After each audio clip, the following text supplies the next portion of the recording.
It's the top of the hour, so I'm going to go ahead and get started. I, as usual, have a slide share. These free sessions have a sponsor, and right now the sponsor is Ingram ID. You might be familiar with Ingram already because they run a service called Ingram Spark, which does book distribution. In fact, they're the biggest book distributor across the globe. But this is specifically about one of their marketing and promotion tools, Ingram ID. It's kind of like BookBub. So if you already have a book published and you're trying to reach more readers for that book via email, this might be a service that's relevant to you. If you take a picture of that QR code, that will take you directly to the Ingram ID page at their website where you can learn more about the service. So I appreciate their support of these free sessions and of my free newsletter, Electric Speed. All right, so as we get started here, just to let you know, I do keep an eye on the Q&A pretty closely. I do answer questions throughout and at the end. Sometimes the chat gets away from me because it's very active. So just remember, if you have questions for me, put them in the Q&A box. Otherwise, I might miss them. So I'm just going to dig right into some of the hardest territory that I cover, the most anxious territory, and mainly related to getting published, dealing with service companies, the mechanics of the publishing industry, basically the questions that I get again and again and again. And there's usually a great deal of anxiety sitting behind these questions, as well as a lot of conflicting advice. And so one of my missions in the role that I serve is to try and reduce the anxiety, because it usually leads to poor outcomes when that is in the driver's seat. It's not that you can necessarily make it go away, but you can at least recognize it for what it is. So the first question I want to address is whether or not you need a platform to land a book deal. And this is a very complicated question because it depends on who you want a book deal from, and it also depends on what you're writing. So the easy answer is if you're a first-time novelist, or if you're writing children's books, that could be a picture book, a middle grade, it could be YA, then no, you're not going to be evaluated on how many social media followers you have, or if you're big on TikTok, or any of the things that you might be concerned about. Maybe that because you don't want to do it or you don't know how to do it. I did recently write an entire article about this. In fact, if you didn't see it, I'm putting the link into the chat. The headline of the article is "Author Platform is Not a Requirement to Sell Your Novel or Children's Book." So any of you who are in this position, if you're a first-time author writing fiction or children's, please let go of this concern. Now, that's not to say there aren't some rare exceptions out there. There's also a lot of bad advice surrounding this. I'm not trying to let you off the hook of ever using social media at all in the future, although you can choose that path if you wish and still be successful. It's just that I think getting overly focused on this really subverts your efforts to get published, because the decision is going to be made based on the manuscript itself. Now, here is the other side of the other answer that has to be said. If you're a nonfiction author seeking a literary agent, then yes, you probably should be thinking about the platform question. And that's because literary agents mostly sell to the biggest publishers. They're looking for the biggest advance. And that means they're going to be looking at your platform and Googling you to see what sort of platform you have. And if you seem to have any sort of reach to the target readership for your book. Now, the requirements are a little bit less on the memoir side, but there are a lot of variables here. So it's hard to give like a watertight answer.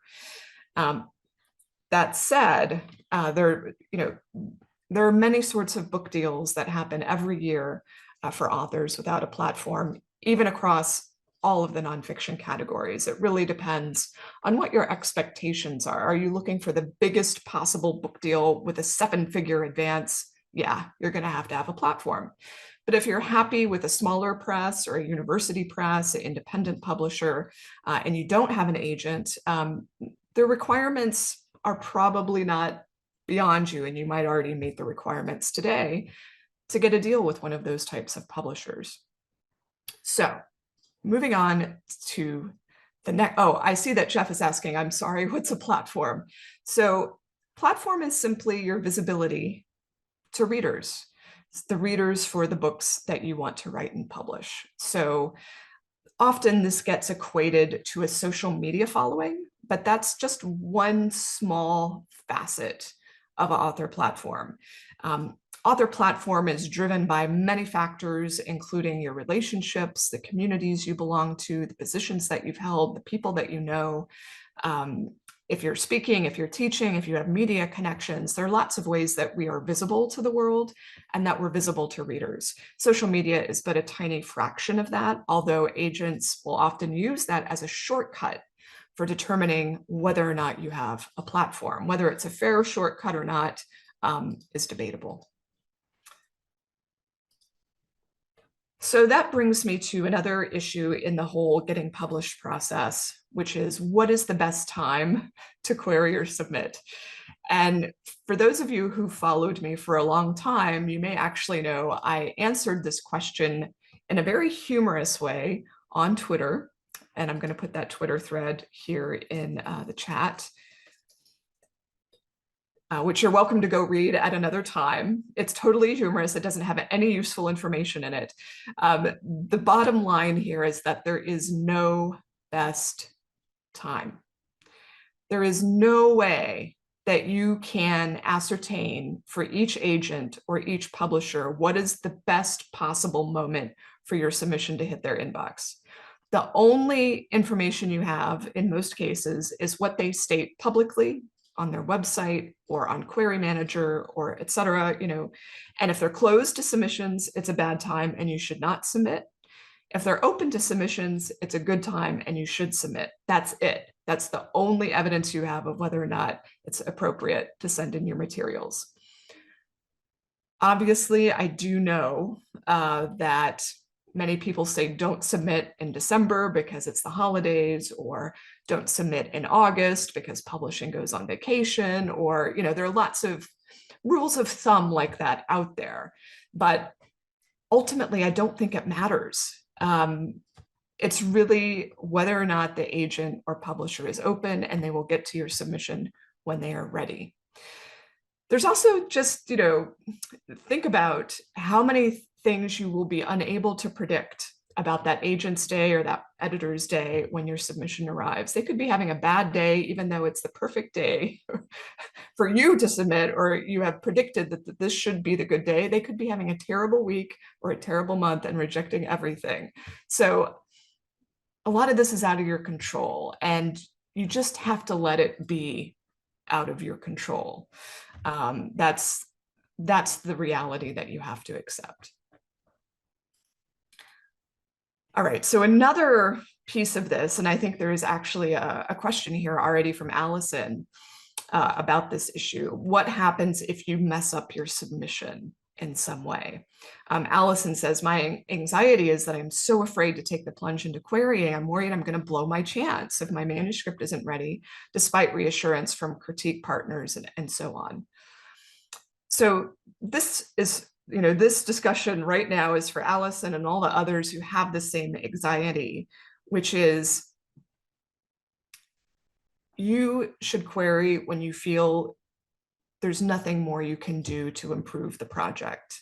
That is all agents and editors want from you, that you have taken it as far as you reasonably can, that you see no further way to make it work or to improve it or to revise it. The thing you don't want to do is decide to submit when you know there is a problem with the work. And many writers do submit when they know there's a problem. They're just hoping that problem will get overlooked. For instance, I know many authors will say, yeah, I know it starts slow, but if you could just get to page 50, then you'll see the potential. That's when you should not be submitting your work. You have to fix those sorts of issues on your own and not expect the agent or publisher to fix them for you. So, Allison, if you feel like the manuscript is the best you can make it, I would feel free to submit. Now, that doesn't mean you're going to get accepted or this is the project that's going to get you what you want. Most authors, in fact, don't get their manuscript accepted until it's, their second, third, fourth, fifth, sixth, and so on try. So, some people feel like, well, I don't want to, they feel demoralized if they spent weeks, months, even years on this project and it doesn't find the acceptance that they're looking for. It's like I wasted all of that time. That's where you need to try, if you can, to change your mindset into this manuscript prepared you to write something else that's going to succeed. If you're a writer, I assume you have more things to write. You're going to keep writing and you don't have just this one project inside you. There will be more. The well is going to be refilled. So I would try not to place every single hope and dream you have on this one single project. There will be other opportunities. There will be other projects. This project you might have to abandon, but maybe it will come back in some way. So it's all part of a continuum of the journey, you might say. So the best you can do is put in the work and then let go of any expectation of what the result is going to be. The other thing I would say is if you do make some sort of mistake, if you mess up the submission in some way, people have varying anxieties. It could be a typo, it could be the wrong comp, it could be they didn't have the right first pages. There are all sorts of things that could mess up your submission and earn you rejections. But you're not going to be the first, you're not going to be the last.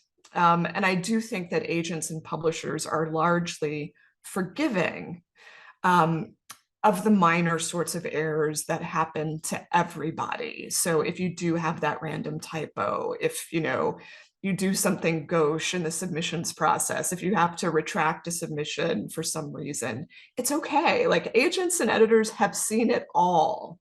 So as long as you go into it with etiquette, with courtesy, you're not going to have any problems. Everyone makes mistakes.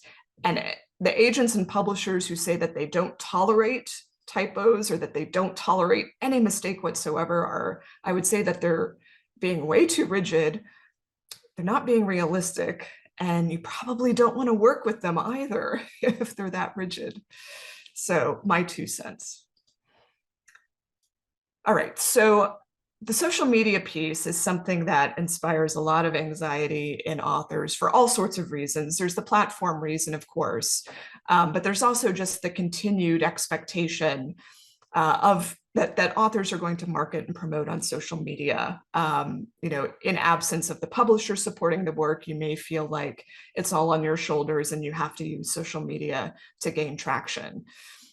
The first thing I'd like to say is that you don't, in fact, have to use social media to make your book sell. I mean, I think it makes your job harder if you're not using it, but I don't consider it a requirement, especially today when social media is splintering so much. So I just want to say you're not doomed. There are so many ways to crack the nut. And in fact, I did a business clinic not very long ago with author Leslie Penelope on how to grow a fiction platform.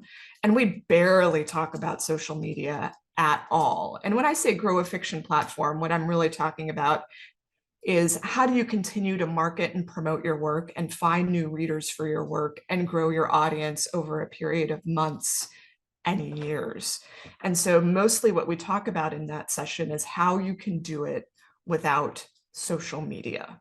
Although we sparingly touch on it. Social media is mainly used as a research tool to figure out the qualities of the readers that you want to reach.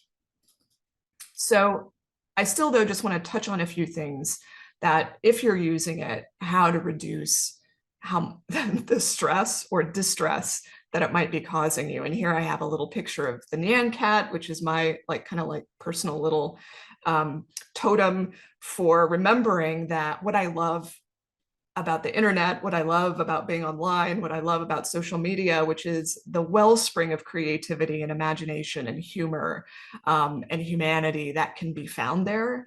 And you can focus on that and not focus on the toxic stuff. So one thing I would suggest is sticking with one platform that fits you best. You do not have to be on all the platforms. In fact, you'll probably be more successful if you just double down on a single one that makes sense to you. I would choose specific times that you're going to use it. For me personally, I shut it all off at just before dinner, and I don't look at it again until the following day when I start work, or preferably not when I start work, but a little bit after I start work. Otherwise, you can get distracted. I would not engage in the hours before bedtime. I probably don't have to explain why. I would block or mute those who are engaging in bad faith, who are just trying to get emotional response from you, who, there's not anything productive to be had in engaging with those people. I think you know who I'm talking about. Bring attention to what you love and appreciate. I think that tends to bring more good vibes back to you when you're focusing on that sort of expression on social media. And to that end, I do think it helps to decide in advance what topics you're going to engage on. If you haven't made this commitment to yourself, you might want to do so. You'll engage on books or literary culture. You're going to engage surrounding movies. You're going to engage surrounding gardening, whatever those topics are for you. And then give yourself permission to ignore the rest of it. And by that, the rest of it, I mean, it could relate to current events, politics, issues you don't know a thing about. You should not feel pressured to comment or say things on topics you don't have any knowledge to share on. Similarly, if you find yourself feeling demoralized by what's on social media, I would say post in ways that support and celebrate others, because it's just a good literary citizenship building tool, and that's one of the values that social media offers you, or one of the long-term benefits that social media offers you. Ask more questions when you're on social media. That helps build relationships. If you see some questionable comments or responses to what's being posted, whether it's your stuff or someone else's stuff, I would ask questions rather than assuming bad intent. I think you'd be surprised at how quick people are to clarify what they're saying when someone expresses interest. The other thing you can always say is, especially if you get a negative response or someone's angry or irritated or saying that doesn't represent what I know, or that doesn't represent my experience, you can also tell yourself, that person's having a bad day and maybe they're taking it out on the world here. It's not really me, it's not personal. But there is a line here that can be crossed, I think we all know, where it becomes an issue where you do have to block or mute or decide, look, this is not someone, especially if they keep turning up and trying to start a fight. Finally, I would subscribe to accounts that post animal pictures or videos, because they tend to pop in at just the right time to remind you to take a step back, think about other things in life that are maybe more important. So for me, that's animal videos, cat pics. For you, it might be flowers. I don't know, but I would definitely follow some accounts that lighten the mood for those times when you might need it. All right, Substack. This is something I have written about recently as well. It's related to the platform question. I'm going to put a link here into the chat about my Substack guidance. You do not have to use Substack. It is becoming, in some sense, almost a form of social media rather than a publication tool, which is how it started. So if you're feeling pressure or anxiety to go and join it, you have my permission to totally ignore it. It is not a requirement. It just falls into the same bucket as everything else. If it's useful to you, if you find value in it, by all means, go for it. But you are not missing out if you ignore. All right, moving on to some of the darker side of the writing and publishing environment, there has been an enormous increase, unfortunately, in scams. This is not just related to AI, which I will touch on briefly, but it's just related to I don't know, the ease with which people can put up a website and start charging money and advertising to people who are susceptible to these scams. Now, I do have an entirely separate presentation that's free on my YouTube channel about how to spot a scam. I'm going to put that link into the chat in case you want to review that or watch it later. But I will go over some of the high points here so that you can hopefully feel like you have some tools that will raise the flag for you should you encounter something suspicious. I think one of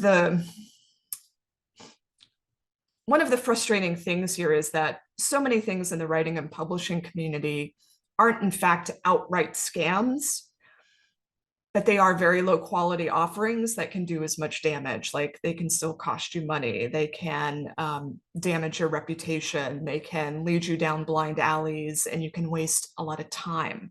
So sometimes I think that's even worse than the outright scams. So when you encounter something that you're not sure about, make sure that you're looking at the entirety of the online presence for that service, entity, company, especially like if they reach out to you over email, you should be going online and doing your due diligence, website, social, search results, and so on. If you can't find any trace of them online, that's a pretty bad sign. You know, if it's a legitimate service, there's going to be conversations about it. There are going to be authors talking about it. Look for evidence of real people involved with that company. I have to admit, this is getting a little bit tougher because of AI and the ability to generate AI personas and like pictures of fake people and fake bios. So if you do find real people behind the company, you need to then take an additional step of looking for the name and the picture in other places, like LinkedIn, for example, some other breadcrumb trail for that person. The less you can find, the more concerning it is. Google the name of the service, company, individual, add the word review, add the word scam, see what comes up. And you can always check or ask Writer Beware, which specializes in helping writers spot these outfits. Authors Guild is another place you can go. They have really good message boards. If you're a member, you can ask the people who work at Authors Guild if they know of a service. There's also the Alliance of Independent Authors, or ALLI. There's the Independent Book Publishers Association. All of these organizations specialize in helping writers avoid bad actors. And just to plug Writer Beware, I'm going to put the link into the chat so everyone knows about that resource if you haven't heard of it already. It's definitely my first stop. Whenever I get writers who ask me, have you heard of so-and-so, or can you tell me if such and such is a scam? The first thing I do is I go to the Writer Beware site if I haven't heard of it, and I put in the name to see if Victoria Strauss, who runs it, has already talked about it. Do not use the Better Business Bureau, sadly, Trust Advisor, or other generic business review sites because those can be gamed. I don't think they say anything relevant in most cases about the services that might be approaching you. So take any reviews there with a big grain of salt if you even look at them at all. And then always ask yourself, apply your critical thinking skills. How did this service find you? Or how did you find them? Some of the danger signs here are if you found a service through just a generic Google search, if you got an email out of the blue, if you got a direct message out of the blue on Instagram, if you saw them through an advertisement, some of the worst services are advertised in very visible places, I'm sorry to say. So don't take advertising as a sign that it's a legitimate service or that you're going to have a good quality result. But I do want to emphasize again that there are a host of services out there that may not necessarily operate as scams. They may even have good intentions, but the outcome is bad. And it's so hard, unfortunately, to know in advance if you're going to be a victim of a company that had these good intentions, but at some point things blow up or it short circuits, they go out of business. An example recently would be Scribe Media, which, from where I sit, it seemed like a strong, legitimate, reputable publishing service. It's a company that was behind the scenes of the David Goggins best-selling book, if you're familiar with David Goggins. So, by all public appearances, there wasn't really much risk in working with Scribe Media. But for those who are been watching publishing news, that last year they went belly up, and there have been some people who've stepped in to try and keep it running, but I would not go anywhere close to that company today with any of my money. I would never send an author there as of today, whereas just a year ago, I would have recommended them. So it's really hard to spot on the surface when something is going south and when things might fall apart. And this is just, one of the business risks that's part of publishing. So my advice here, rather than getting anxious about it and feeling like you can't move forward, just know where the exit is, and decide what's your comfort level with the risk presented. So I like to be pessimistic about these things. I like to imagine all of the things that could go wrong, and think through, if this happens, what will I do? Do I have an exit ramp? How much will I have lost? And so on. Consider, especially for services that ask for a lot of money, or it's you're putting your book into their hands. Can you make a small commitment first? Like if you're hiring a freelance editor, for example, can you do a sample chapter first? And whether it's free or paid, can you just test the waters before you dive in fully? Similarly, can you pay a small amount first? Can you chop up the payments into many, into installments based on progress? This isn't going to be possible in all scenarios, but you want to try and explore these and negotiate so that you can reduce your risk. Obviously, if you're employing any sort of service provider, working with any sort of publisher, you want to get things in writing, understand the contract. I have separate free tutorials on this on my YouTube channel. Ask for changes in the contract, especially related to termination clauses, to reversion of right clauses. Those are your exit ramps from publishing agreements. Understand how they work, when they are triggered, how you can trigger them, and so on. Okay, I'm going to say a few brief words about AI, which is one of the high areas of anxiety at the moment. One of the questions I get frequently, as if I had a crystal ball, will AI displace writers? I think it's going to displace some types of writers, particularly copywriters. So writers who write marketing copy, business copy. And keep in mind, I can only speak to what the technology can do today. So like for the next few years, maybe, if that. So I think those sorts of jobs, yes, that AI is going to displace some of the lowest quality version of those jobs.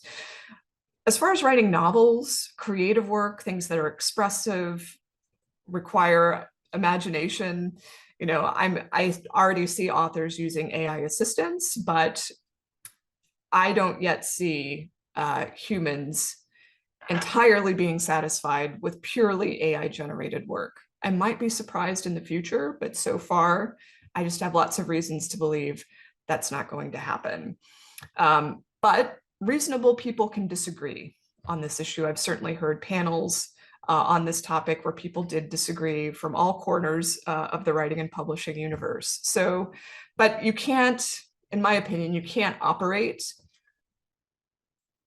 thinking about this question and still produce the best work. So I would ask, what is the practical outcome worrying about this. I don't think you're going to be able to stop it. The train has left the station in some regard. So we have to operate as if humans are, at least the creative writers, are going to be okay, and then support the organizations and the advocacy groups that are fighting for author rights. So that would include organizations like the Authors Guild. Now, the other question that comes up is, will AI steal my work? And the bad news here is that that ship has sailed. AI has already stolen your work if it's been published. It's already stolen my work. Some of you may know that. It's already stolen countless books, news sites. This is why the New York Times is suing OpenAI, et cetera. So the courts will decide what happens here. There's a lot here out of your control. And there are specific remedies you could take today to prevent future theft. That's not what today's session is about, but I think largely, again, out of your hands, what's going to happen here. You should be educated, I hope, or informed about what's happening. But I wouldn't lose sleep over this issue. I do see the ability of the writing and publishing industry to overcome these challenges. It will eventually get worked out, or that's my optimistic take. Okay, so I'm just going to pause here and get a drink of water. Before I get into the tail end of what I wanted to say, I'm just going to check the Q&A. Okay. So Dolly has a question that builds on an earlier topic about how do you know when you're ready to submit the manuscript, and how do you not torpedo your chances with the manuscript. She says, I echo Allison's concern and wonder if I'm spending too much time trying to revise or polish my manuscript. And I think here you need to have some self-awareness about why it is you're trying to revise. Is it because you're trying to fix a specific problem, or are you just tinkering at the edges? I do know people who keep sending their work out to beta readers or to new editors or to critique groups, or, always collecting feedback.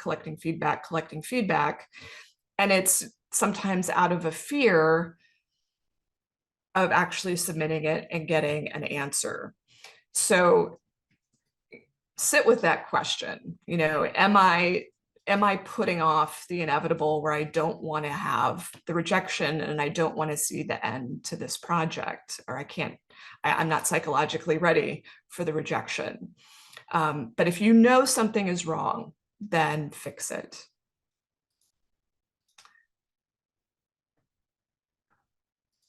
Someone asks, I've noticed that more and more self-published books and romance are getting picked up by traditional publishing companies. So is being self-pub enticing to traditional publishing nowadays? So that is indeed happening. And I wouldn't say that self-publishing is more enticing, as successful authors are enticing. So traditional publishers are being, I would say, more flexible in the sorts of contracts and arrangements that they're offering, which makes self-publishing authors say, yes, I want to work with you as long as I can retain these rights.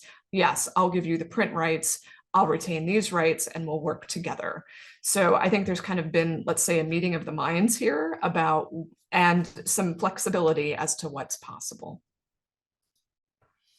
Alicia asks, once self-published, can I submit my debut in my query or simply query with the information on my book? Or what are the pros and cons of staying indie or self-pub or trying for an agent?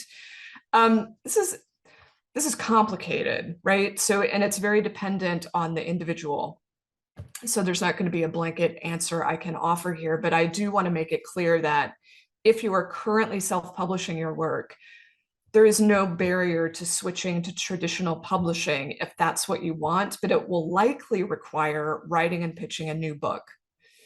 Now, the previous question was about how traditional publishers are signing self-published authors who are successful. So if you're selling thousands and thousands of copies and you're on the bestseller lists and it's obvious you're a rising star, the publisher will come to you. You will not have to query them. So if publishers aren't coming to you because of your success, I would say you need to query with a new work. And then you can move forward and see. The pros and cons are, it's just so dependent on the author. Some authors want to retain all the control, and they really aren't well suited to work with a traditional publisher. And others, that's what they wanted all along, and self-publishing has been something they've been doing, as they work toward that goal in the future. Linda wonders, how many times should or could you resend a query? Well, be aware that if you're submitting through Query Manager, those agents know exactly how many times you're querying or requerying, I guess unless you're coming up with entirely new accounts to query from. I typically say once a rejection, always a rejection. You shouldn't assume you're going to get another bite at the apple, but there are some cases where, you might have a plausible reason to resend a query. But I wouldn't assume that you have that good of a reason. Most people are, what I find is they queried before the manuscript was really ready. And so once they realize that, they want to do another query round saying, I really, really did a good job this time. I really fixed all the problems. And each agent's different in terms of how tolerant they are. So you can try, but there are going to be some agents who are just not going to be receptive.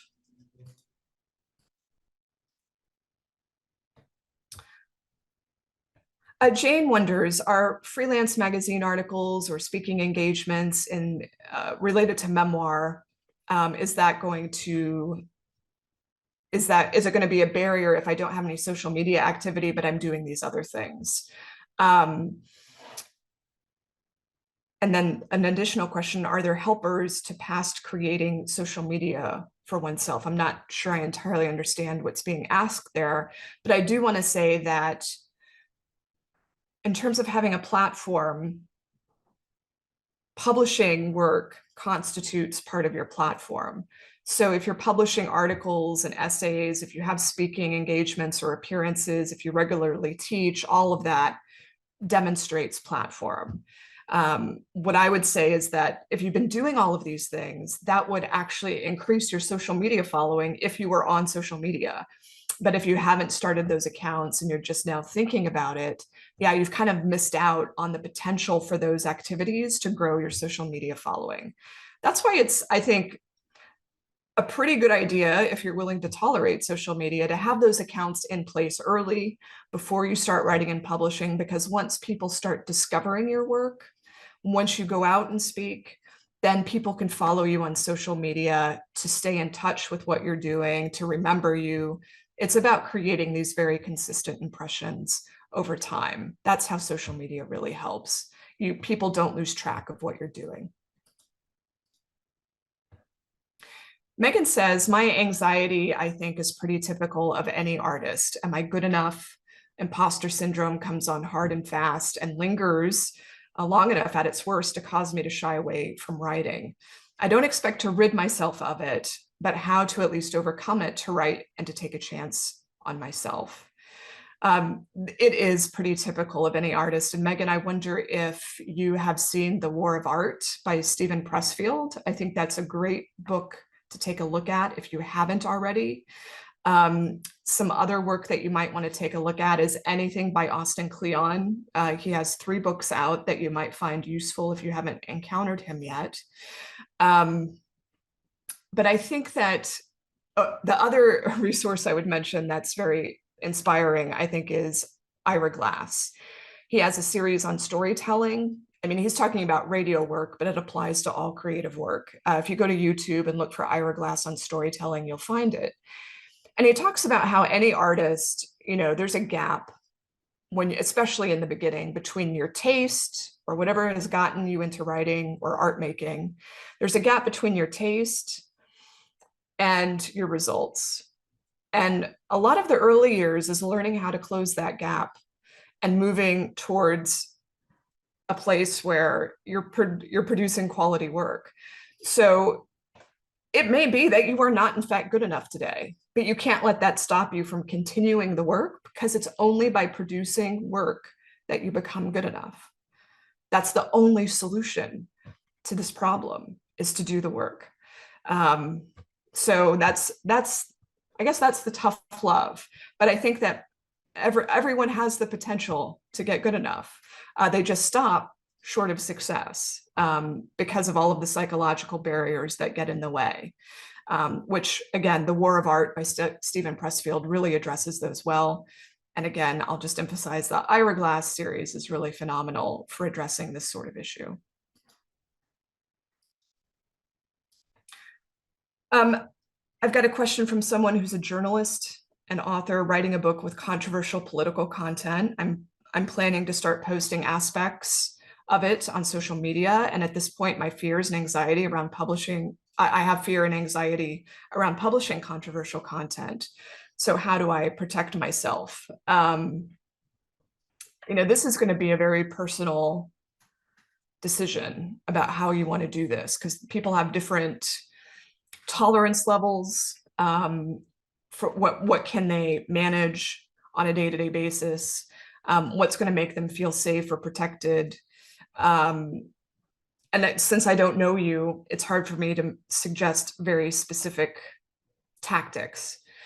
But certainly I wouldn't assume automatically that you have to use social media to start marketing and promoting controversial work. You may want to look at, are there specific Substack newsletters, for example, that deal with this controversial issue, where you could be in conversation with that person who runs it, or similar with podcasts?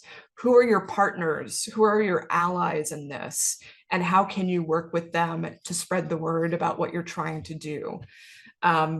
So, social media it's a really uniquely stressful environment, especially when it comes to politics. So my inclination would be, do you have to? Because I think as I said earlier, there are other ways potentially to crack that nut, but obviously lots of variables here. Okay, since we're getting close to the top of the hour, I'm just going to go through a few final points related to work days and also to email that might be helpful for people, things that I've learned the hard way. So number one, don't open social media first thing in the morning. I used to open it when I was still in bed, but that's been a long time ago. I haven't done that in a long, long time. But I try not to open it first thing when I sit down at my desk. I usually try to knock off the first item on my to-do list first. So I also avoid opening email in the morning. This is where autoresponders can be very helpful if you want to use one. I do have to-do lists that I prepare in advance for my workday. These are not long to-do lists. It's like one item, two items, maybe a third item that's really more of like a reminder item, like don't forget X. So I try to tackle the most important item before I go online, because I know about the potential of getting derailed, because who knows what's happened, since I logged off the previous evening. I don't want to know until I've gotten the most important creative work out of the way first. Similarly, I find that people will use to-do lists in a way, as I've suggested, but they'll be too ambitious. They won't be pessimistic. They'll think, oh, my day's going to go just perfectly and I'm going to be able to get all these things done. And then you feel bad when you haven't checked off all the things. So I only put on items that I feel confident I'm going to get through. And there will always be more that I can add to the list if the day goes well. Everything I've just described really requires completing things in really small steps. And I find that people will put big projects on their to-do list, that these are really projects that have dozens of components. And so that to-do item is going to be on your list for weeks, if not months. So when you can, break them up into like micro steps so that you can feel like, yes, I am indeed making progress and I'm getting to the finish line slowly. Similarly, with everything I've said so far, giving yourself an extra day or two of cushion to complete things, being pessimistic, not optimistic about your ability. If you have an important or urgent deadline, like a book deadline, an article deadline, I basically don't give myself any to-do items other than meeting that deadline. Again, just because days can be unpredictable. And if you find yourself working at a very emotional or disruptive time, you have requests or emails coming in, and you're just feeling overwhelmed, you might even feel overwhelmed because of something that's happening on social media. I don't know if that's ever happened to anyone. And so maybe you're already feeling anxious or upset, or you're angry, you're in a bad mood. Rather than letting those emotions drive your response to everything else in the day, just take a breath, tell people I need a little bit of time to think about that. You do not have to tell them why. You can just take the extra time until you have a clearer head to address it. And then there may be tasks you do that are just regularly stressful. Maybe they are not well suited to your skills or temperament. If you have the ability, see if you can delegate those to someone else. All right, some quick tips on email. Email is my biggest enemy by far. So I'm always looking for ways to not let it take over my life. So number one, like social media, decide on your email hours. What are they? I think it's also helpful to set up multiple email addresses for different types of work so that you can stay focused on what's just important for this day or this hour.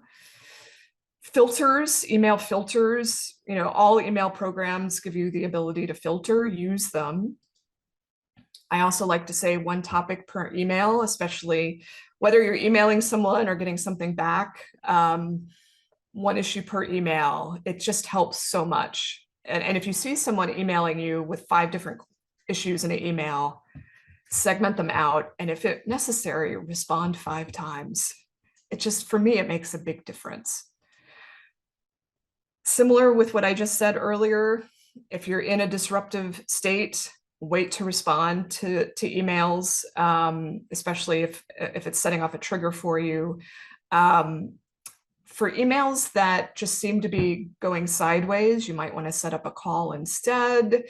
My rule of thumb here is if you are fearful or anxious of the response you're going to get when you press send, it might mean adjusting course in some way. Have you ever seen emails from people who at the very end, they say, no need to respond, I won't read your response? Has anyone seen that? I have. It's like, why did you send this email if you refuse to take a look at the response? So that's a sign things have gone sideways, right? So that's when, picking up the phone or finding another way to communicate might be in order. Again, autoresponders, templates, FAQs, whatever it takes to reduce your time sink. Put things on your website for things you're asked about all the time, or somewhere, cloud drives, somewhere that people can get materials themselves. Add more information to your contact form or your contact page for common requests.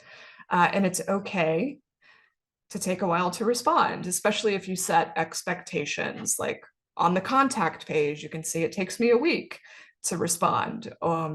If you send out an email newsletter that you get lots of responses to, you can put at the end something like, I can't respond to everyone who, writes me. I'm very sorry that I can't respond to everyone who writes me. Rest assured, I read everything. And if I can respond, I will. Like, these things are okay. So set the expectations. For those who are really overwhelmed with email, I would say look at the software called Sane Box. I don't use this myself, but it's a tool that might be useful for people who are really struggling. All right, Samantha wonders, how many queries should be sent out in a small batch? And how many does that work out to be in a week or a month? So here I'll give my blanket advice, but before I do, I want to say querying and submitting is almost more psychological than mechanical. So it's really about what can you tolerate? There are some writers who can tolerate sending out all of their queries at one time and just waiting to see what happens. There are other writers who just want to do a little bit at a time to feel like they've always got another shot left. So I think it does help to reflect on what makes sense to you given your psychological attitude toward the process. But generally speaking, I think a wise course of action is to take your list of agents or your list of publishers. I would tackle them separately, agents first, publishers second, if you have to move on to publishers. Split that list up into fourths, maybe thirds, maybe fifths, you decide. And then for each round of submission, so it might be 3, 4, or 5 rounds of submission, I would send to a list of A, B, and C agents, A being your top picks, B being your good picks, and C being your okay picks. I like using a mix for each round because it gives you that feeling of, I still have some A's and B's left, especially if you feel like you've made a mistake somehow with the query or the pages. If you have to go back and revisit your submissions materials, you've still got a nice selection of A, B, and C to go after that first round or after that second round. So it's a way of hedging your bets. It's not necessary. You can do all of your A's at once if you prefer. If you end up getting a lot of immediate, enthusiastic response from your A's, then I would say go out to the rest of your A's and try to gin up some competing interest. So that's my philosophy for doing it. And in terms of how long would I wait in between submission rounds, approximately a month. If you want to give it longer, that's fine. It's probably going to depend on what the stated response times are of the agents or publishers that you're querying, keeping in mind that publishers take eons to get back to you. I don't know why they have to take so long, but they can take a really long time. So you have to adjust based on who it is that you're submitting to. Rob says, I'm worried that all the self-publishing that I've done is going to keep me from breaking into traditional markets or getting interest from an agent. Please don't worry about that. I don't think it's going to hurt you, if only because everybody at this point has self-published something. And I don't mean that quite literally, but just about. Like, everyone I know self-publishes. I've self-published. It didn't stop me from getting a traditional publishing deal afterward. So it's so easy and it's so common that any stigma that was associated with it, that, you know, maybe back in the 80s or 90s, I think that's pretty much over. Now, that said, I do not recommend querying a book that you have self-published and now you want the agent or publisher to step in and make it successful when it wasn't, through your own efforts. So that's still not going to work out. But as far as bringing a new project to the table, I would not worry in the least about it subverting your efforts. Andrea wonders if it's possible to access the talk about not using social media. That is in the chat, and I'll also have it in the notes of this YouTube video if you need to go back, but it's about growing your fiction platform. It's my business clinic with Leslie Penelope.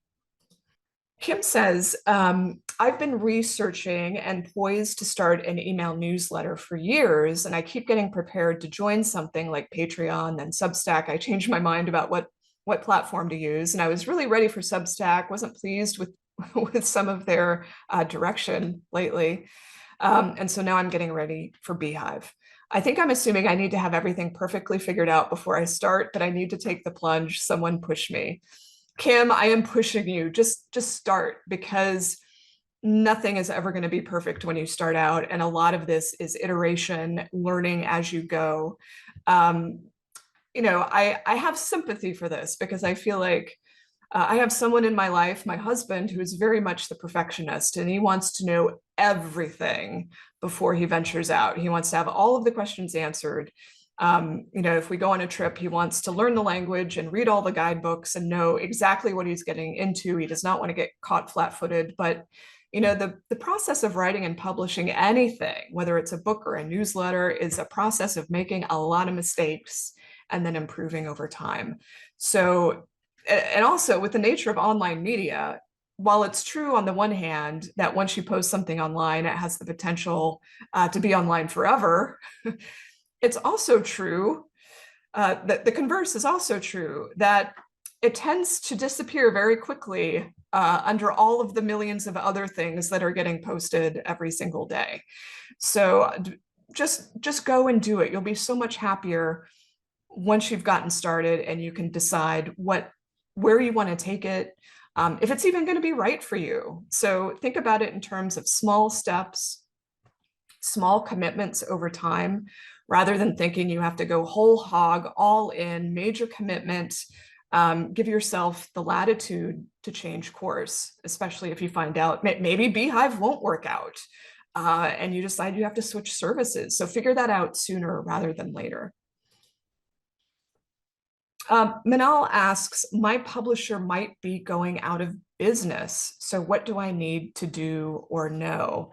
I wonder if you're with Polis Books. I just heard that they're going out of business, although there are a lot of publishers at any particular time who might be closing. I've actually been asked by an author to write a blog post about what to do, what to ask, and how to move through this sort of situation, because it is a bit complicated. I would say one of the first things to think about is looking for advocacy groups who might be dealing with the situation. Authors Guild, for starters. Writer Beware and Victoria Strauss. Whenever a publisher closes, normally there is kind of a flood of inquiries about what do I do? And then there might be some group action. So look to see if other authors or organizations are banding together to try and use their group strength to get a better outcome. It's really hard to go this alone, and I wouldn't recommend it. So if the Authors Guild and Writer Beware, if there's like no collective action, pull out your contract. Look at the reversion clauses, read them and see, okay, if the publisher goes out of business, do my rights automatically revert? Are there books sitting in a warehouse somewhere that you have the ability to purchase? Do you want to purchase them? What is the cost? Things like this. There are a lot of loose ends when a publisher goes out of business, and hopefully one of the organizations that I mentioned will be helpful, but if not, you have to figure out where the rights are going next, if they're being handed over to another company or if they're reverting to you, and then can you get your hands on any of the property related to your book, whether that's copies in the warehouse, files stored on their servers, like book files, what's the status of the cover art, like things like that, so you can make some decisions going forward. Tina says, here's a question regarding AI. I'm seeing a lot of AI note takers in classes and meetings and so on, and I wonder if their note taking will end up in the database at some point. Any thoughts on this? So certainly with Zoom and other places I've been, I do see these AI note takers, and you might be attending classes or webinars like this one where AI is being used to generate a transcript or summaries and other things of that nature. And by and large, these are not nefarious activities. So should you be concerned about them? I'm not sure that you ought to be, unless you feel like your own intellectual property is at stake or your privacy, you have some unique privacy concerns. I will say that most people don't recognize just how much machine learning and AI has been part of our lives for quite a number of years now, but AI is now so much in the news and there's so much anxiety around it that people are only now waking up to its prevalence in so many things that we do. So just to be clear, like there is AI operating in the background of this webinar to generate the transcript. There is AI operating in Gmail, in Google Docs, in Microsoft Word, and probably your bank. The picture on your driver's license has likely been uploaded to databases owned by private companies that help police departments and law enforcement identify people that they think, identify people associated with crimes. So like it is out there so much already. And I'm not sure people even recognize both bad and good. It's out there already. This isn't to dismiss the concern, but just to say, think about what's your core worry here. Is it because everyone's talking about AI stealing rights, or is it something else where you have a unique privacy concern? Jane's wondering about AI stealing one's work on the internet. Am I talking about blogs? Am I talking about Substack? I'm talking about all of it. So the AI, there are AI crawlers that have already scraped every website, including my own, including the New York Times, including Substack, unless it's behind a paywall. But even then, like the New York Times does have a paywall, but also its articles are freely available depending on how many you viewed. So everyone is affected by this. And I really do mean everyone, anyone who has a website, anyone who's posted on Reddit, anyone who's had a WordPress site, everybody. So that actually, I hope, maybe provides some comfort that we're all in the same boat, and we all face the same issues, challenges. We all want to hold the AI companies accountable and responsible for what they've done, what they can do in the future, etc. Alicia asks, I used a pen name, for anxiety reasons, but I have a lot of followers on my regular personal account. Should I promote my pen name on my personal social media at all? Generally, I think you should, unless you just have unique concerns where you don't want these two parts of your life to mix. So the example I always use is, what if you're a kindergarten teacher writing erotica? Those are two audiences you probably don't want to see mix. You probably don't want the parents of your kindergarten students knowing that you're writing this other stuff, and you need a pen name, and you're probably not going to be posting about it on your kindergarten personal Facebook page, and so there are other situations like that where you don't want whatever your professional career money-making thing is to interact with your writing author life. Other people have different sorts of privacy concerns, related to family members or exes who are stalking them. And so because everyone has very unique concerns, it's hard to say, oh yeah, it's going to be fine. It might be fine. So we have to identify what's the fear underlying this. Why don't you want to know that why don't you want people on your personal profile to know that you've written a book? What are you afraid they will do? So if you can give a name to what's bothering you, that might help you decide what's going to be safe for you to allow, or safe for you to post. Amanda wonders if you query too early, does that blow your chances of finding an agent if you later rewrite and revise? I wouldn't say it blows your chances. It reduces the number of places you can go and still get the same equal consideration, because as I said earlier, once a rejection, kind of always a rejection. Here, okay, this is a good one to end on. It's from Bonnie. Would you recommend hiding your advanced age from an agent or publisher, even if you published a lot in your youth and self-published last year? They are interested in a future with a writer, aren't they? Well, it's both true and not true at the same time. For some publishers, you're only as successful as your last book, or you're only as desirable as depending on how your last book performed. So let's just look at the core of the question, which is, what about age and ageism? And here's the reassurance I want to offer you. Every writer I have ever spoken to worries usually that there is some quality they have that they can't change that's going to lead to rejection. I'm too young. I'm too old.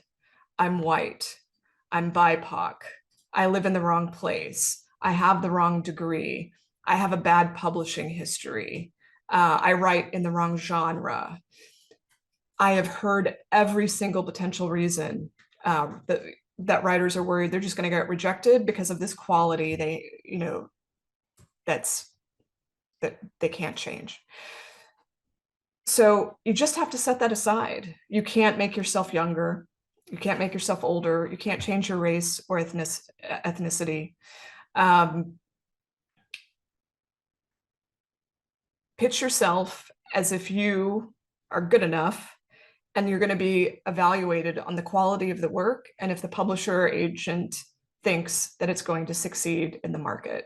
By and large, that is what they're evaluating on. Will this succeed in today's market? So that should be your focal point. And forget the rest, since you can't change it. All right. Thank you all so much for coming today. I do have another free session coming up next month. It's going to be with Jenny Nash. It's going to be about coaching. So if you're interested in that topic, just stay tuned to either my newsletters or my websites, and I'll be posting a registration link soon. Thank you so much. Hope you have a great weekend. Bye-bye.